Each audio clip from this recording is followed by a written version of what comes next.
इस बीच चीन ने एक बार फिर ताइवान के मुद्दे पर अमेरिका को चेतावनी दे दी। उसने दो टूक कहा कि ताइवान का समर्थन करने वाले देश उससे दूर हट जाएं।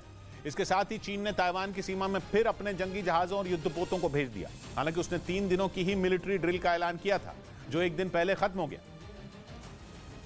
लेकिन चीन के लड़ाकू विमान एक बार फिर ताइवान के नजदीक गरजने लगे।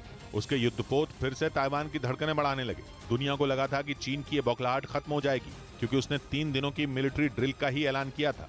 इस दौरान उसने ताइवान और उसके साथ खड़े अमेरिका को अपनी ताकत दिखाने में कोई कसर नहीं छोड़ी। यही नहीं, चीन ने ताइवान स्ट्रेट में मौजूद मीडियन लाइन को पार कर अपने खतरनाक तेवर भी दिखाए। ये अमेरिका की ओर से बनाई गई वो लाइन है जो चीन और ताइवान को अलग करती है।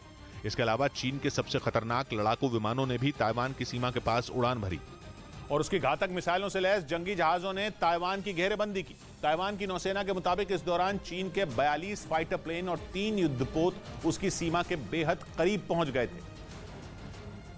यानी इन 3 दिनों में चीन ने वो सब कुछ किया जो किसी भी जंग को भड़काने के लिए काफी है। लेकिन इसके बाद भी चीन का गुस्सा शांत नहीं हुआ।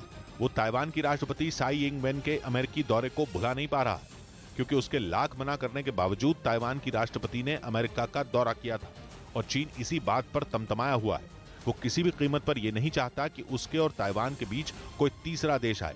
और अमेरिका का तो नाम लेते ही वो जैसे आपा खो देता है, क्योंकि अमेरिका ताइवान का वो कवच है जिसने अब तक उसे चीन से बचा कर रखा है।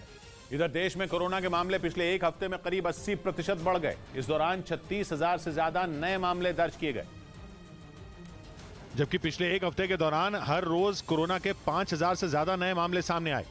केरल में कोरोना के केस एक ही हफ्ते में दुगने से भी ज्यादा हो गए, जबकि कोरोना अब देश के उन राज्यों में भी तेजी से पांव पसारने लगा है जहां एक हफ्ते पहले तक कोरोना के केस बेहद कम थे।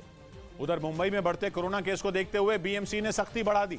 वहां सभी सरकारी अस्पतालों में मरीजों और कर्मचारियों के लिए फेस मास्क पहनना अनिवार्य कर दिया गया।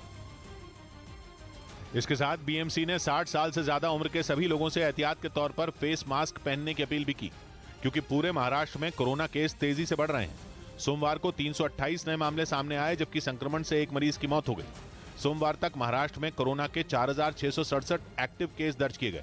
इस बीच इजरायल से अल-अक्सा मस्जिद का बदला लेने के लिए तुर्की ईरान से हाथ मिलाता दिख रहा है। ईरान तो इजरायल पर आग बबूला था ही, अब तुर्की ने भी इजरायल को आंखें दिखानी शुरू कर दी हैं। तुर्की के राष्ट्रपति ने ईरान के राष्ट्रपति को फोन ही घुमा दिया और उनसे इजरायल के खिलाफ एकजुट होने के लिए कहा, ताकि जिस तरह इजरायल ने पिछले हफ्ते यरूशलेम की अल अक्सा मस्जिद में घुसकर नमाज पढ़ रहे फिलिस्तीनियों को पीटा, उन्हें गिरफ्तार किया, उसके लिए इजरायल को सजा दी जा सके, उसे सबक सिखाया जा सके। ऐसा सबक कि इजरायल फिलिस्तीन के लोगों पर हाथ उठाना तो दूर, उन्हें छूने की भी हिम्मत न करे। ईरान तो इजरायल का जानी दुश्मन है, ऐसे में उसका इजरायल के खिलाफ आग उगलना समझ में आता है। लेकिन तुर्की के इजरायल से ठंडे पड़ रहे रिश्ते तो पिछले साल ही पटरी पर आए हैं। दोनों गिले शिकवे भुलाकर एक बार फिर अपनी पुरानी दोस्ती कायम करने की कोशिश में लगे हैं।